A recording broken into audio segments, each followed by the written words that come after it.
good then. First off, thanks everyone for coming and being here tonight for the Rock Talk. What does America mean to trans and queer people of color? I know I see a lot, I don't get to see a lot of your faces, but I see a lot of familiar names, which I love. So for those of you, thank you. If you've been here before, if you have not, let me introduce myself real quick. My name is Kendra Claypool. I'm the graduate assistant for the Women's Center and the Pride Center. So I look forward to getting to know you, seeing names, seeing at events. First off, just a little rundown of the event. I'm gonna introduce the panelists we have. They're each gonna have some time to speak today, and at the end, we will be doing a Q&A. So all your questions will be answered at the end. However, if you don't want to forget a question that you have, please utilize the chat, throw it in there. It will get answered later, but that way you won't forget if you're going through. And then later on, in between the panelists and the Q&A, one of our student workers, Desalina, is going to be reading a story briefly, and it's about an experience of a trans woman of color. She'll explain all that when we get to there. But all right, thanks again. I'm going to introduce our panelists and I'm going to kick it off. So first up, we have Christopher Oliveira.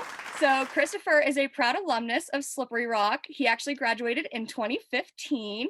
He currently serves as the director of the Center for Sexuality and Gender Diversity at the University of Kansas. So he is joining us all the way from Kansas, so bless him. He is also a PhD candidate in the Department of Sociology at the University of Florida. Christopher identifies as a scholar practitioner, and his work focuses on queer and trans students, faculty, and staff at the intersections of identity and higher education. Intimately connected to his work on campus, he often centers the role of queer and trans resource centers in shaping the experiences and outcomes of QT, queer, trans, and BIPOC, Black, Indigenous, people of color, folks on campus. Specializing in qualitative and mixed methods research, Chris bridges higher education and student affairs literature with the sociology of education literature. Sorry, messed up my words here. As an instructor, he views the classroom as a site for transformation and creates opportunities for students to develop skills beyond mastery of the course material. As an LGBTQIA+ resource professional, he works to improve the campus climate for queer and trans students at the intersections of identity. When he's not being a nerd about, and quote, queer college stuff, he enjoys traveling and spending time with his spouse, Alfredo, and Chihuahua, Scooby-Doo, which Scooby-Doo is right there if you want to see. And you can follow him on Twitter and Instagram at Chris, the number 4 equality, and I'll drop that in the chat in a little bit, okay? So you guys can all go follow him. And then next up, we have Kayla Myers. Kayla, if you want to give a little shout out so they know who we're at. Yo! This is Kayla. Kayla prefers she, her pronouns. It's her 3rd year here at Slippery Rock. She's currently a student. She's a sophomore in the recreational therapy program, and she is a pre-track with occupational therapy. She identifies as a lesbian, and when she isn't doing school stuff, she's hanging out with friends, going on hikes, and relaxing. So these are our panelists today. Again, if you have any questions or if you just want to say something, any comments, please utilize the chat. More than welcome to. But yeah, I'm going to get it started, kicked off. I'm going to move it on to Chris. Hi, I am so excited to be here. I got to meet Leosha and Kendra last week. And so when we ended that conversation, which I think was supposed to be a half hour and I was 15 minutes late, right? The thing that I ended by saying was like, I have been a student at 3 institutions, and Slippery Rock was the first, and I do not hold any affinity connection to those other institutions, but Slippery Rock, anytime there's a chance to engage, I'm super excited. So it's really great to be here.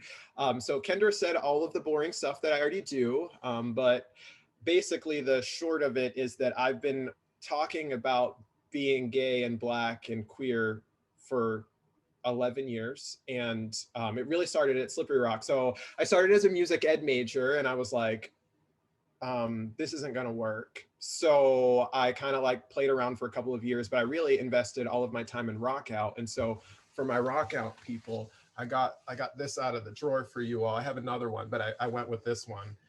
So it was real wrinkled, so I had to iron it. So yeah, so that's it's been a long journey, and the question of like Blackness and queerness is one that showed up for me really quickly at Slippery Rock. And so there are two instances that stick out in my mind. So I want to start there and kind of pull this around about how I think about it today. So the first instance was as a first year student, as a freshman, as we might say, Rock Out and the Black Student Union, is that what it's called? Black Student Union, I think. We decided that we were going to do a joint meeting. And when I say awkward, it was one of the most awkward spaces in my life. And to be one of 3 Black student members of Rock Out, right, sitting on the precipice of identity between these two spaces, feeling like this tug and pull, this mutual understanding, but also watching both of our communities who maybe don't hold one identity or the other really struggle to make sense of what that means, was really telling.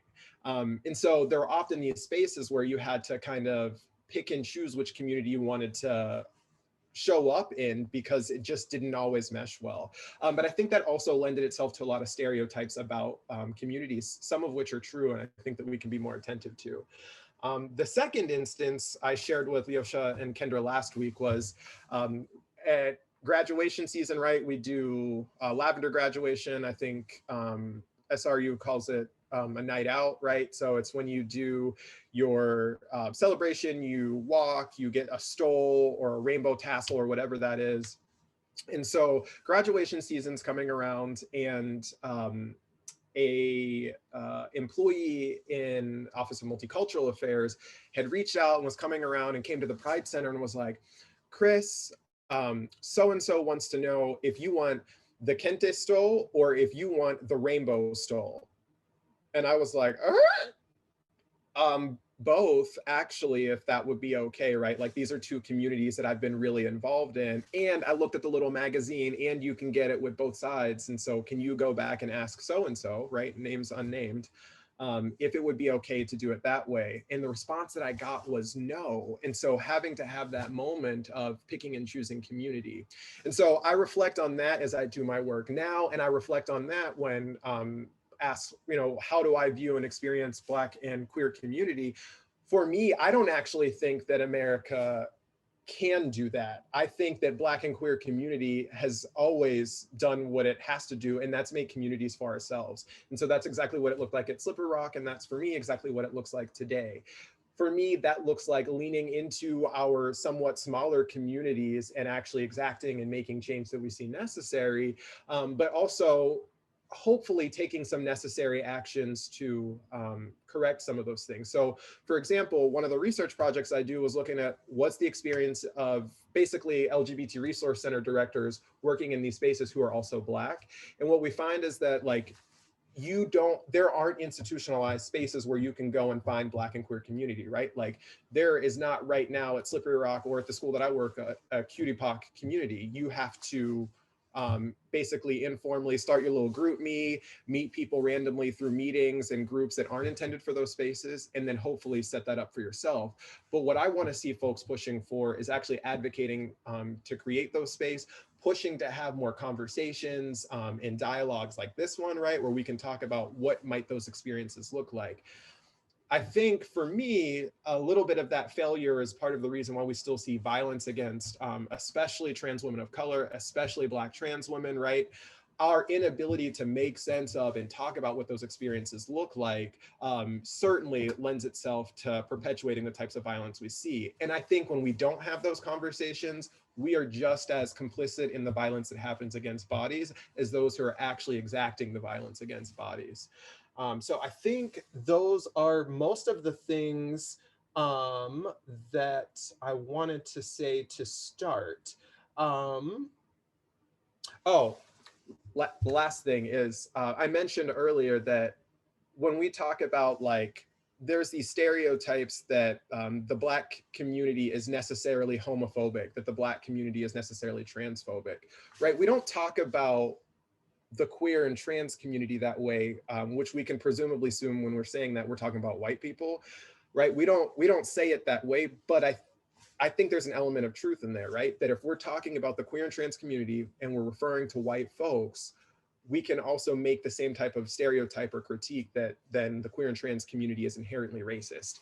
And I argue that both of those things are true, but that's because we're operating in those systems of oppression, right? So if we can argue that racism exists, none of us are excused from that, right? We move in and out of systems of racism every day. And therefore, by showing up in higher education or whatever we're doing, participating in it, we're therefore participating in acts of racism. So what are we doing to address that? In what ways are we enacting anti-racist strategies? And the same thing in the queer and trans community, right? Or in the same thing in the Black community, if we're saying that, right, transphobia exists as a system of oppression, homophobia exists as a system of oppression, then the Black community as well as the white community is responsible then for upholding those systems. So what are we doing every day to exact anti-transphobic and anti-homophobic things? Those are the conversations I want to be a part of, and hopefully this is one of those. Thank you, Chris. All right, so now we're going to move on to Kayla.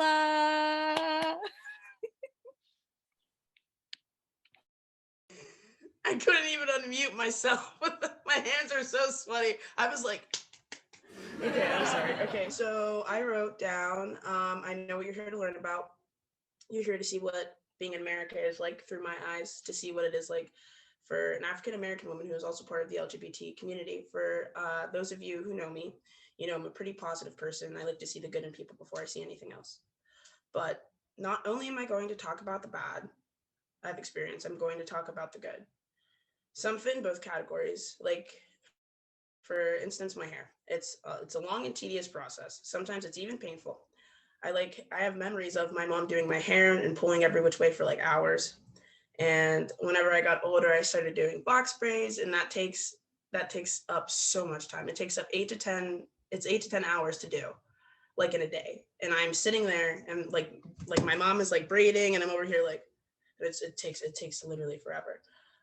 In middle school, eventually I started to hate my hair, and I didn't want braids. I wanted it to be straight, long and flowy, but I just didn't have those genes. I had to see all the white girls with pigtails and their hair just laying perfectly flat on their backs. But honestly, it's really funny now, because whenever I came to Slippery Rock, everyone was so fascinated by my natural hair, and it made me feel really good. That's the thing about Slippery Rock. The second I stepped onto campus, I was accepted and appreciated, and it was a new feeling. It was something that I hadn't experienced for this long.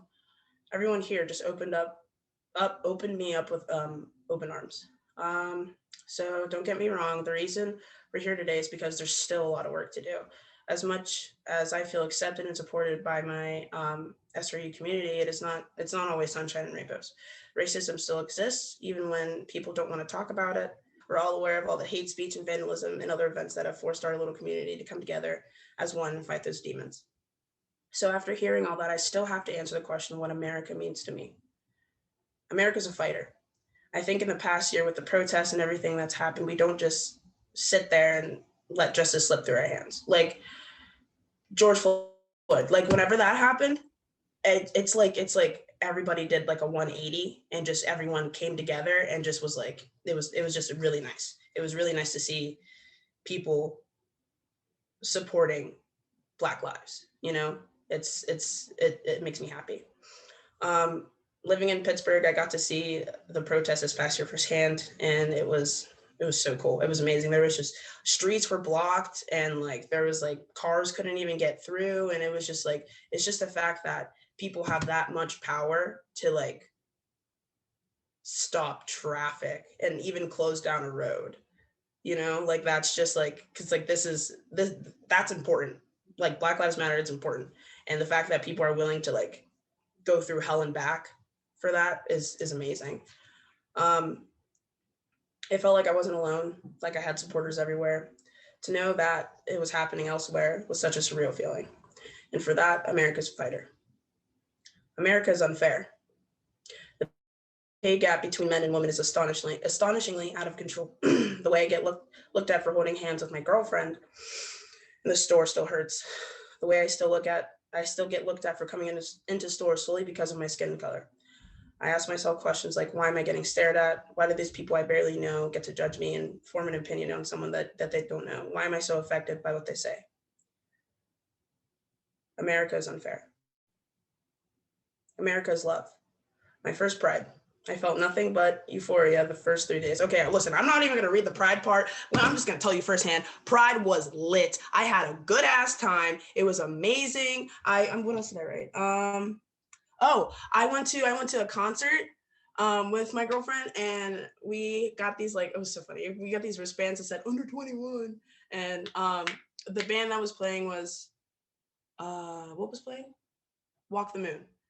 It was Walk the Moon, and we met this group of people, and they were just so nice. And then there was these two older women, and they were like, we met them too, and because they were in our little friend group that we met, and we were listening to the songs, we were dancing, singing together, and then I think Walk the Moon has a song about like I think like pride, I guess, is like, but like the gay kind. Sorry. Like the pride, like the good kind of, I'm sorry.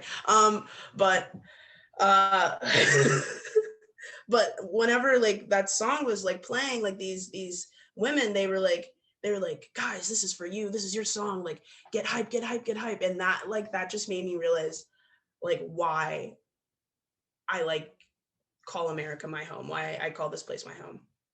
And for that right there is why America is love. And to be honest, I'm only 20, and there's so much more I have to learn. There's so much more people to meet, and they like, I can learn more things about what this country has to offer. I think that's it. I respond. Can I respond Yeah. to that? Yeah, of That course is, you can. Caleb, that is so great. And I have found myself becoming just so pessimistic about everything, whether that's because of the pandemic or because of what I view as just like the whole planet being somehow simultaneously frozen, but also on fire, like global warming, right? So I have these moments where I've been talking to my colleagues and my friends and my peers, like, I just don't have hope about very much. And then I hear you say that, and like, I don't think I've had that little droplet of hope. Um, You're about to make me tear up. in, You in better about, stop in it. probably, I would say, the better part of like 3 or 4 years. And so like that's amazing. And I think it's important that we like tell those stories of resilience and hope, but also resistance, right? Resistance to Yeah. some of the trash fires that we see. So Mhm. that's really good. And you need to keep telling that story, because I think there are other folks who can use a lot more hope, because I'm just ready to talk about how shitty everything is 100% of the time. You're so sweet. So we're gonna, again, if you guys have questions, please drop it in the chat. I'm gonna pass it over to Desalina. She's gonna read that story, and then we'll open up questions for both Kayla and Chris. Okay?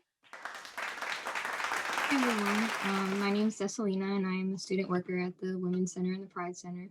As Chris said earlier, Black trans women are pretty much the most marginalized group in the United States, and we had really hoped to have someone here to share their story, but we weren't able to find anyone who was willing, possibly because of how they are marginalized. And so we did find this story online from a Black trans woman named Janetta Johnson. I have a little bio about her. She was raised in Tampa, Florida, and now works with the Transgender, Gender Variant, and Intersex Justice Project. She is invested in decolonizing spaces. Since 2006, she has been organizing around the intersections of violence that she and trans and gender nonconforming communities of color face. This is the story of her time in prison. Her story features sexual assault and violence. So please, if that's going to be triggering for you, please be careful. But obviously I'm not her and I can't relate to her story, but we felt it was an important one to share. So I'm going to read that now. So she says, it started the very moment I was arrested and the police flipped my dress up to show the fellow officers my anatomy as proof that I wasn't a real woman. After that, they stopped using female pronouns and treating me with respect because I'm trans, and to these officers, trans women do not deserve respect. And then I entered a cell that had blood and feces in it, and they left me there stark naked. Being sentenced to 6 years in prison as a nonviolent offender, I knew, as I told the judge who sentenced me, that there would be some physical and sexual violence that all Black trans people experience inside jails and prisons. Once inside the jail, One of the men who was also in custody in the protective housing unit lied to the correctional officer to get me transferred into his cell. He told the CO that I wasn't allowed to be housed with the white man that they had me in the cell with. And then I was not able to sleep for the first while, as I was constantly having to navigate my safety and wrestle with this guy to avoid being raped by him. Every night I had to argue and defend and protect myself to prevent the violent act that he was so insistently wanting to perpetrate. And I was so afraid to ask to be removed or report, because at the end of the day, reporting any sexual abuse is looked at and frowned upon as snitching. And it's like putting a bigger target on your back. Eventually, someone heard me fighting and wrestling and told the officers, and there was an intervention, another violent act. While people were out smoking in the POD, they took all of us out to the rec yard and made everyone strip naked, and the other people incarcerated with me were able to see my naked body in its entirety. And that put an even bigger target on my back and brought on more unwanted attention. While being transported from one facility to another, a correctional officer left me standing there with no clothes on, having all these different COs make violent and derogatory comments about me. I was placed in solitary confinement for 6 months. The individual inside the cell with me repeatedly touched himself in front of me. I tried to deflect him, deciding that I wouldn't comb my hair or take a shower to try to get him to stop. It didn't work. He found that to be sexy and attractive and enjoyed smelling my natural body odor and forced me to let him smell my armpits. Every day that I was in that cell with him, he called me the F slur, haunted, and a bad spirit. He told me I was no good and I was going to hell. Every day during the 6 months I was in the same cell with him, it was miserable, and I fought like hell to keep my sanity and to not believe all the negativity and to keep some sense of self-worth.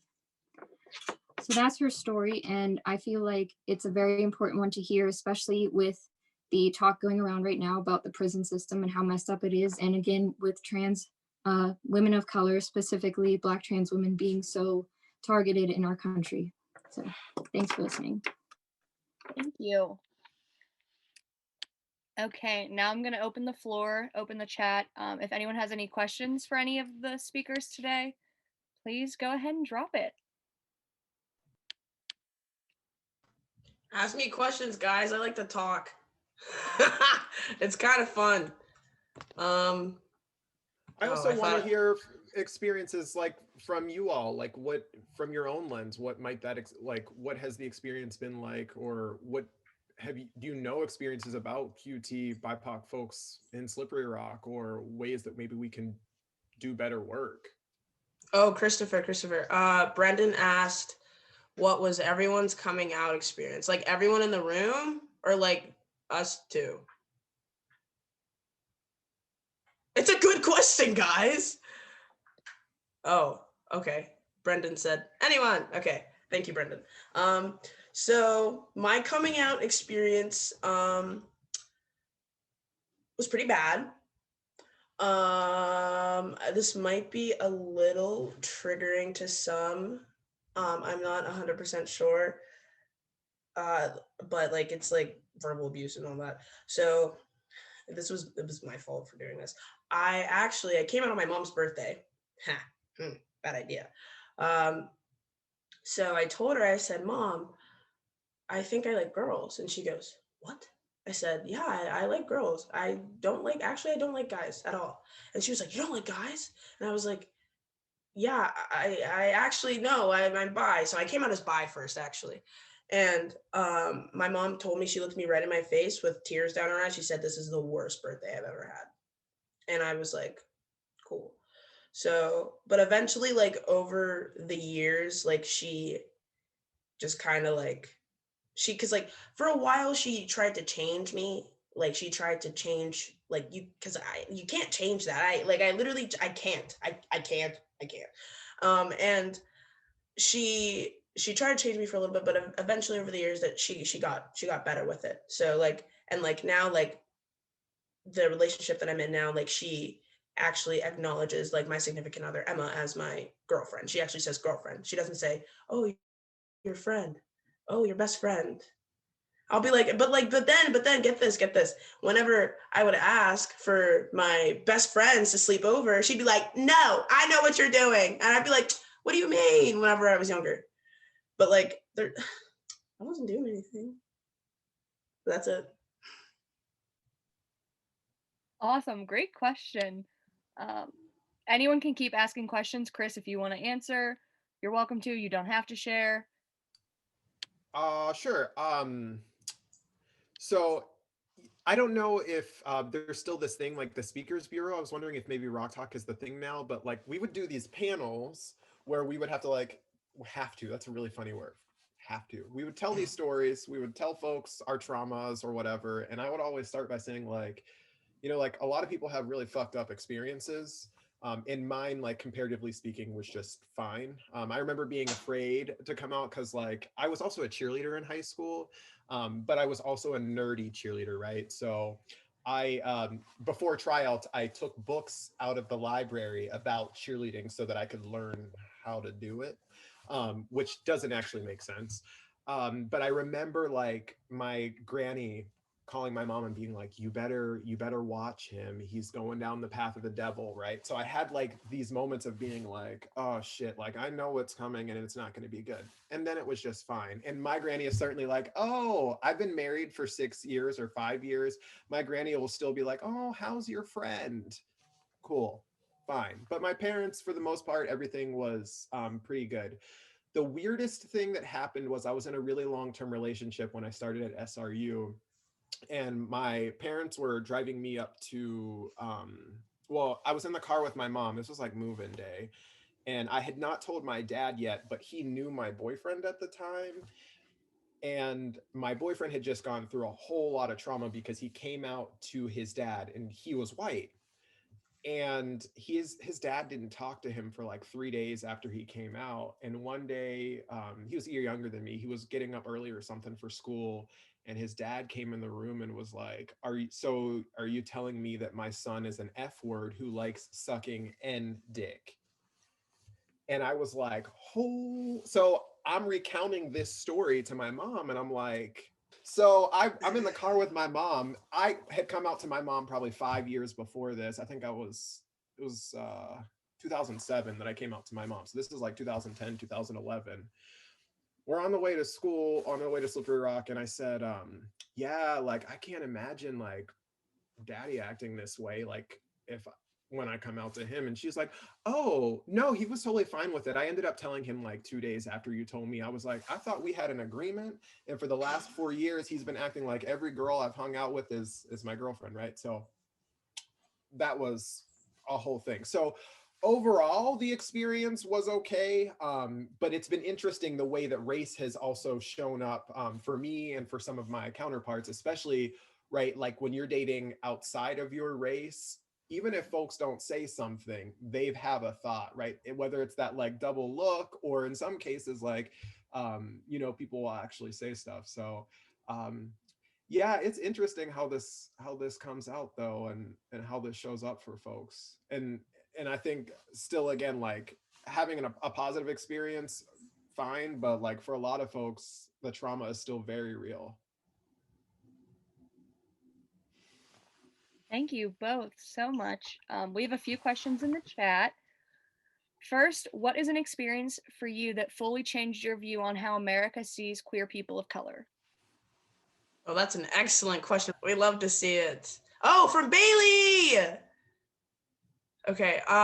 Chris, do you want to go, or should I?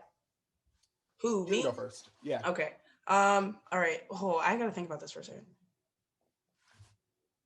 Okay, so I think honestly, what changed my like view on like how America sees like people of color is like I think it's whenever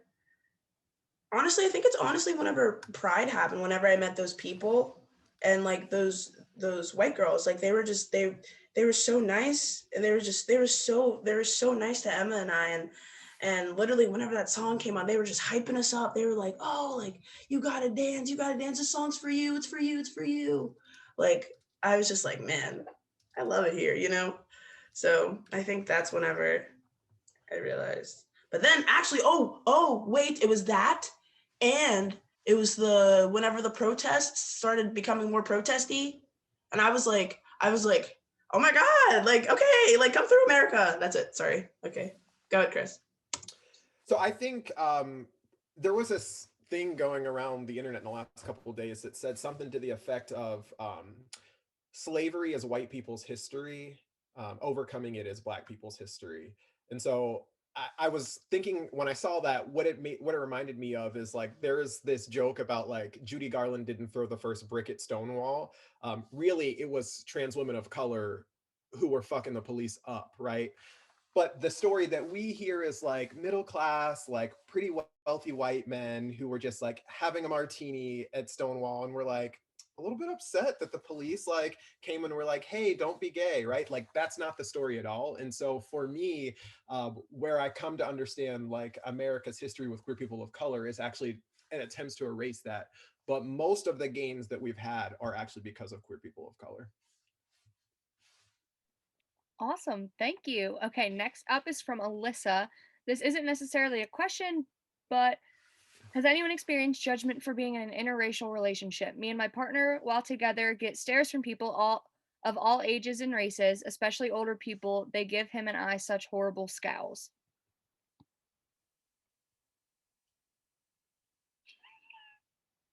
Yes. That's a yes across the board. Kayla, you're muted.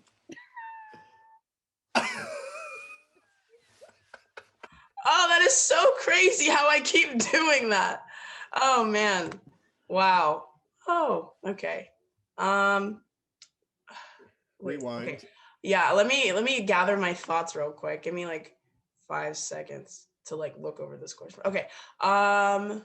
Yes, I have experienced people being weird towards Emma and I, because Emma, if you guys know her, which you probably don't, I don't know why I said that. She's a sweetheart though. If you ever see her, say hey. She's very white, and I, on the other hand, am the complete opposite. And whenever we hold hands and we go in like Walmart or something, people are always like, and Emma always tells me to calm down, but I'm always like, what's up? You know what I mean? Like I'm always like, okay, like I'm ready to go. But yeah, that I have experienced that. I mean, eventually, like it's sad to hear this, but you just kind of get used to it, and you're just kind of like, all right, whatever, you know. I 100% agree. And do you also have though that feeling of like, wait, are they looking at me because I'm like real gay or real queer, or are they looking at Yeah, us it's like you don't know you which don't one. know. Yeah, Yes, and you're trying to figure exactly. it out. Yes, Because like literally you're like, okay, is it just me or is it us? yeah. Well, and also but here's what's interesting. When I'm dating somebody, or actually it's been more like one of my best friends from Slippery Rock, people thought we were twins and we're not. It's just that we both are biracial, and so they have a hard time telling us apart. And so when we were hanging out, people would just assume we were brothers. And my spouse is from Brazil originally, and we had this really weird You're married? moment. Yeah. I want to scream so loud, but I have roommates. Just know that I am screaming internally, loud, really loud. I'll take that as a congratulations. And yes. And so we would have these like instances where people couldn't decide if we were gay or brothers, and it's the weirdest thing. So like having to correct the person at like the deli counter, like, oh well, your brother had just who? So just like trying to make and piece apart, like, are you looking? So I just assume that it's always both at this point, right? Because those both are true for me. Those are both my identities, right? So like, all right, I'll just assume that you are both racist and homophobic, and then facts. Then I don't have to think about that anymore. I'm just more concerned that you're a problematic person. Yeah, honestly, I really hate when people do that. Like, mind your own business. It's not your place to like to just go away, go somewhere. Can I mention something real quick? No. No. Absolutely not, Bailey. You cannot. obviously, like, I cannot in any way, shape, or form, unfortunately, like, fortunately, but unfortunately, like, relate to people of color, especially, you know, those in the queer community, those are trans. But it's weird, like, people associate the word gay immediately to a white male man. And they're always like, all right, like, it's a gay guy, he's probably really flamboyant. But like, even when I, like, she's my girlfriend, like, we would go places and people are like, oh, your friend or your sister? And I'm like, why is that always your first take of a gay person is always like a white male? Always. And like, if Yes. you're anything outside of that spectrum, like, I feel like you're just gonna get looks. And like, the more you identify with, it's almost like the more looks. It's like a nice positive correlation. Well, and you know what's interesting? So earlier I was saying like the image that folks have of Stonewall is usually white gay men and also really overpriced drinks if you ever decide to hit up Stonewall. We all should pay homage as queer folks to the space, but like don't buy the drink there. You can get it. Actually, don't buy a drink in the city because it's not worth it, right? Mhm. And if you're looking for like the culture, Atlanta, right? Like queer communities of color, Atlanta, fantastic space. Miami, okay. Atlanta. So book your travel plans post pandemic. Thank you for coming to my TED Talk. Yeah, I'm about to do that right now. No, that's great, and that's an opposite. I love your ideas about the interracial, right? And in New York, for example, if you talk about sex work, right, you all of a sudden presume that it's a black trans person or a person of color. And just recently, like literally 1 week ago, the New York City eventually abolished the bizarre law called stop and frisk, when police could stop transgender people of color because they assume that they're soliciting, they're doing sex work. So that's a biggest prejudice which exists and coexists in a lot of communities. And about the interracial couples, for example, it's the same when you come from the other culture, right? So I come from Russia and my partner is American. You by default already assume that you are kind of second class by a lot of people, because you kind of, it's exotic. And especially within certain communities, we observe, I don't know how it's here, but I just want to point out to Chris' point about the Stonewall, right? Stonewall is a hoax in a lot of cases. And New York, despite what you think, it's a very white, cisgender scenery. So there is no, people of color are not appreciated in New York. And if you would like to move to New York, do not do that. Also, at Stonewall, they will not let you sing a ballad on karaoke before 2 a.m. Right. So I had to wait till 2 a.m. to scream Frozen, and that's not okay. I should be able to sing Let It Go at 11 p.m., just like all of these other white people who are singing Alanis Morissette, which is arguably some ballad like music. It's not, but it's close, right? So, and you know what? To your point, though, also, Leosha, I think there's also a stereotype for Americans who are dating immigrants that is happening for a green card. And the number of times I have been asked that question is deeply inappropriate. That's true. That's true. Even though, because you don't know the story behind, right? It's just like, it's crazy, but it's there. It's there. Yeah. Thank you all for sharing. I love this discussion. We have 2 more questions in the chat, so I'll ask those. I'm not going to keep everyone too much later, but I mean, obviously, keep talking anything. Where are we at? Julia said, "What can white cis het allies at SRU do to promote safer, healthier spaces for people of color and LGBTQ plus students?"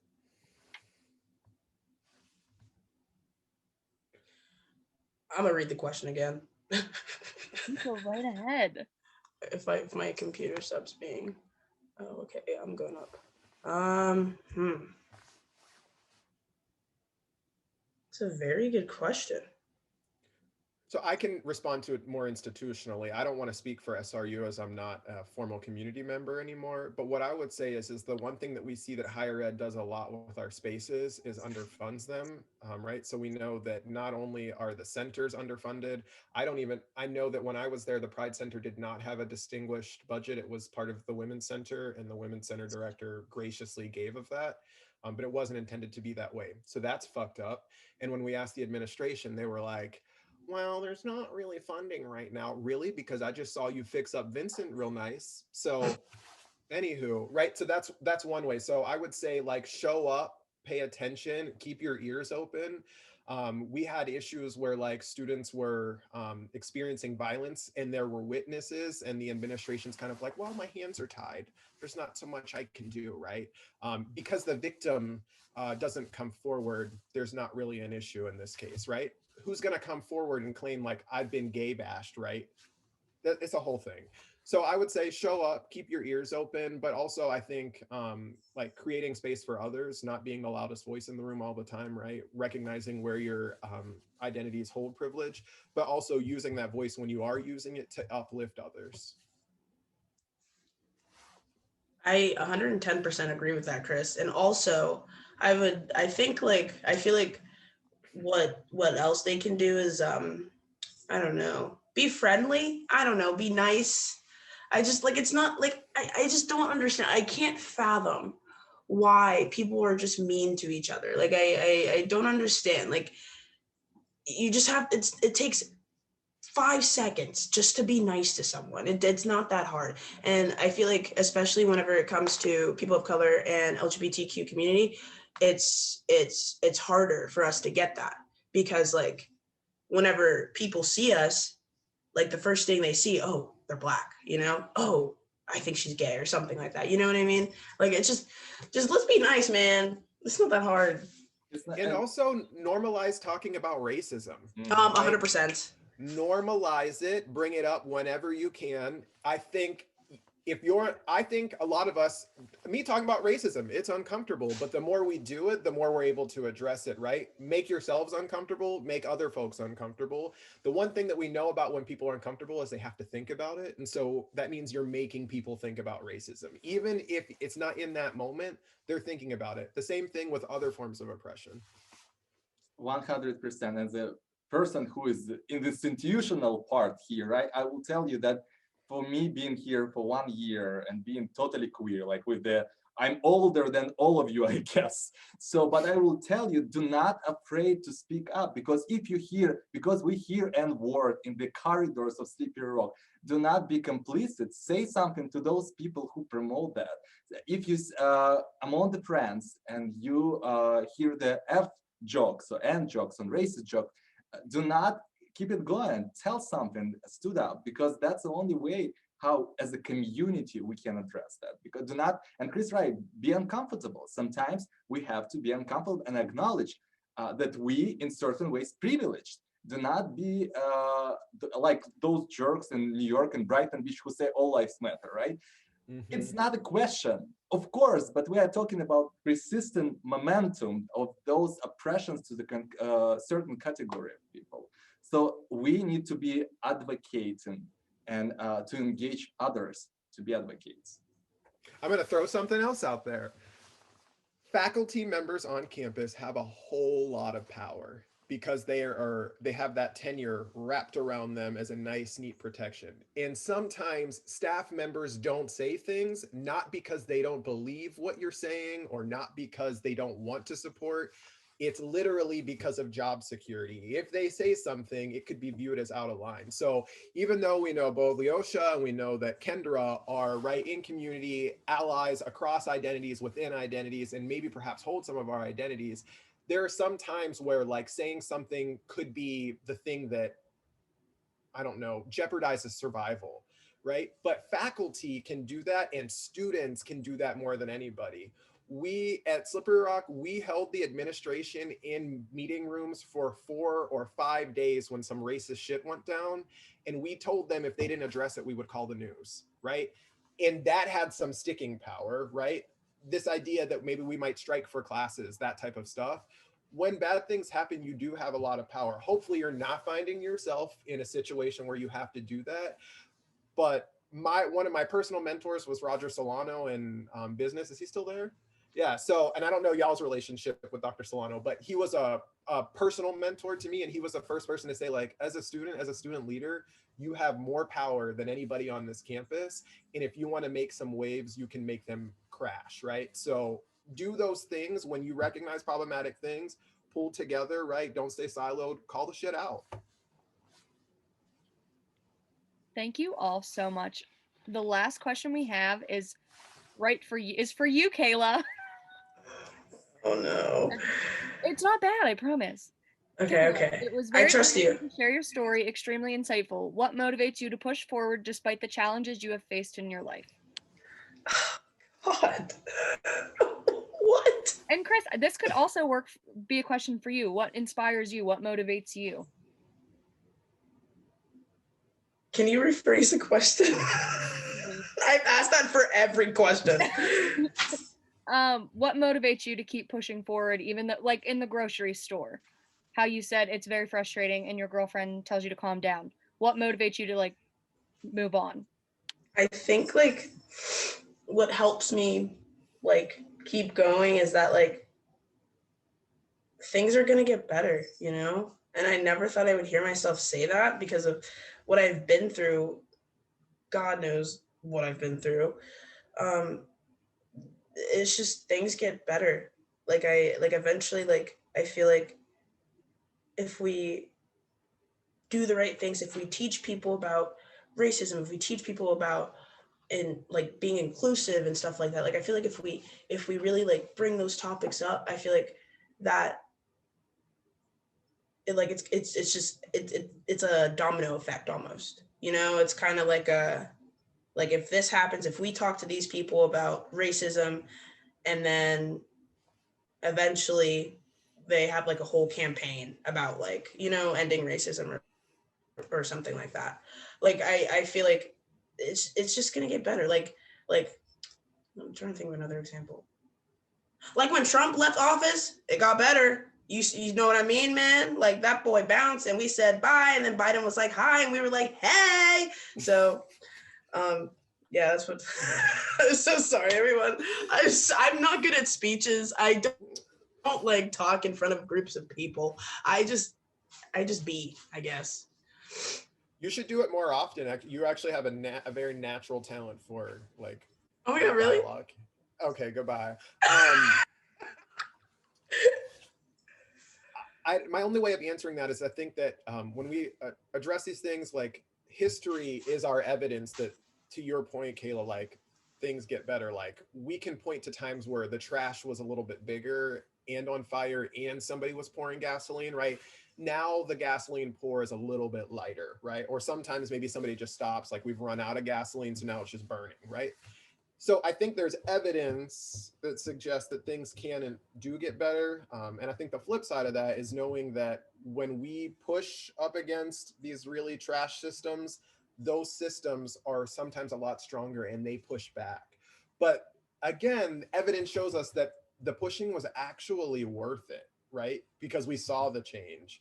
And I think in terms of hope, Kayla for me was one of those reminders today, like there are people who are experiencing things getting better. And so maybe I should stop being such a like pessimist all the time. Like, and if they weren't getting better, there's no way I could do the work that I do. Right. So I appreciate you, Kayla. And I hope that you keep doing what you're doing.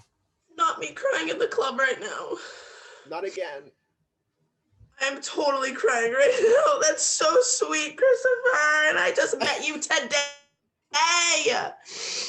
Well, I'm hoping that. Are you involved in Rock Out? Sorry, we're having a side conversation now, so you can't end the thing. Are you involved in Rock Out, or anybody here Rock Out people? Yeah, I love Rock Out. Okay, so Leosha and I are talking about ways of getting alumni involved, and so I'm hoping I have a lot of friends who are former Rock Out folks, so we're hoping to find ways to interface and engage and hopefully do some fundraising for scholarships and stuff for y'all. So we're still in the earliest of phases of conversations, but you can always reach out to us. We need to start to form that network. We know that it's a small community there, but the community as it's graduating and leaving and moving on is big, and we want to welcome folks into that as y'all are finishing your degrees and doing awesome stuff.